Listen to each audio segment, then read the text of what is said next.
ભારત પાકિસ્તાન વચ્ચે સમાચાર એજન્સી એએનઆઈએ સમાચાર આપ્યા કે સરકારના સૂત્રોએ કહ્યું છે કે પાકિસ્તાન તરફથી હવે કોઈ પણ પ્રકારની પ્રવૃત્તિ કરવામાં આવશે તો એને યુદ્ધ ગણવામાં આવશે। અને આ બધાની વચ્ચે અમેરિકાના પ્રેસિડેન્ટ ડોનાલ્ડ ટ્રમ્પ એમણે સૌથી મોટી માહિતી અત્યારે પોતાના સોશિયલ મીડિયા પ્લેટફોર્મ પર આપી છે। આ સ્ક્રીન પર તમે જોઈ રહ્યા છો।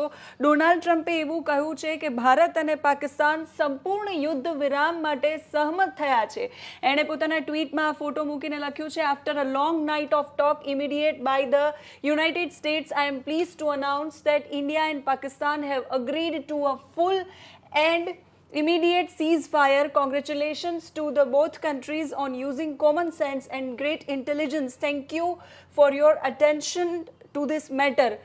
ડોનાલ્ડ ટ્રમ્પ એવું કહી રહ્યા છે કે લાંબી મંત્રણાઓ પછી, લાંબી વાતચીત પછી ભારત અને પાકિસ્તાન બંને દેશો સીઝ ફાયર માટે સહમત થયા છે, સંપૂર્ણ સીઝ ફાયર માટે સહમત થયા છે। પાર્થ, પણ હવે જોવાનું એ છે કે ભારત અને પાકિસ્તાન આ સીઝ ફાયરને સ્વીકારે છે કે કેમ, કેમ કે હમણાં આપણી હવે પ્રેસ કોન્ફરન્સ થશે એટલે આમાં આપણને ખબર પડશે। બીજું, સીઝ ફાયરનો મતલબ થાય છે કે હવે જે એસ્કેલેશન વધી ગયું હતું બે દેશો વચ્ચે, તો હવે એને સ્થગિત કરવું। અને બે દેશો ભારતીય ઉપમહાદ્વીપમાં ભારત અને પાકિસ્તાન બે પાસે ન્યુક્લિયર ડિટરન્સ છે, એટલે પશ્ચિમી દેશોને હંમેશા તે ચિંતા રહેતી હોય છે કે બે ન્યુક્લિયર દેશો વચ્ચે જો આ યુદ્ધ થાય છે તો બહુ ભયંકર લેવલે એનું એસ્કેલેશન થતું હશે। બીજું, ભારતે સિમલા કરારમાં, ભારત પાકિસ્તાન બે 1972ના જુલાઈ 1972ના સિમલા કરારમાં નક્કી કર્યું છે કે કોઈ થર્ડ પાર્ટીનું મીડિયેશન કે મધ્યસ્થતા નહીં સ્વીકારીએ।